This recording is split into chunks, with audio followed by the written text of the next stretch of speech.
कस्तो लाग्छ त केही डर लागेन सिक्नु जब बेइज्जती है। हेलो एन्ड नमस्ते एभ्रिवान, सबैजना सन्चै हुनुहुन्छ होला। म पनि सन्चै छु। आफ्टर लङ टाइम पछि दसैँको माहौलमा फेरि पनि हामी बल खेल्न हिँडिसकेका छौँ। हामी दुईजना यहाँ छौँ। ल ओए केही भन् बाबु।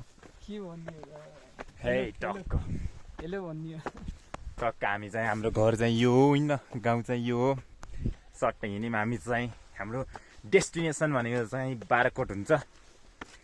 सो अब बिच बाटोमा केटाहरू उताबाट आउँदैछ, त्यहाँसम्म हामी गएर एकछिन वेट गर्छौँ। केटाहरू आइसिदिनुसँग बल्ल गइन्छ। त्यस्तो नहुन् कस्तो लाटो कस्तो लाग्यो तिमीलाई? जस आयो केटा यार, खुसी लाग्यो होइन, एउटा सम्झना हो कि। कस्तो लाग्यो भाइ? ठिक लाग्यो लागेन? यतिको चाहिँ हुनुपर्छ। टक्क हाम्रो दुईजना त्यहाँ यिनी क्विक, त्यहाँ एउटा क्विक, त्यहाँ एउटा सर्ट, यहाँ एउटा लिप्टोर, म यता छ अलराउन्डर। सर्ट हामी यहाँ देउरालीमा आउनै पनि लागिसक्यौँ है। हाम्रो गाइजहरू यहाँ हुनुहुन्छ, यहाँ झन् त्यहीँ छ हौ पहिरो गएर चाहिँ यहाँ बरेङ गाउँपालिका यहाँहरूले स्वागत छ।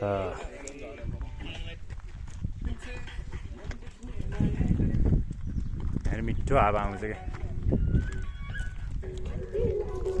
हामी जाने चाहिँ यहाँ तल हो बल्खेलाई, अझ हाम्रो यत्रो बाटो छ।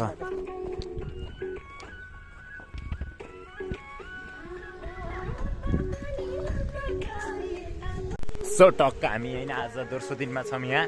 आज दोस्रो दिनमा खेलेर टक्क हामीले यहाँ जितिसक्यौँ। फेरि अब हामी के अरे सेमी फाइनल होइन, सेमी फाइनल छ। हाम्रो लागि सर यहाँ हुनुहुन्छ। हाई भन् हाई।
टक्क हामीले अब प्राइस राइस लिएर पनि आइसक्यौँ। डान्स गरेर पनि गाइजहरू, हाम्रो गाइजहरू यहाँ हुनुहुन्छ।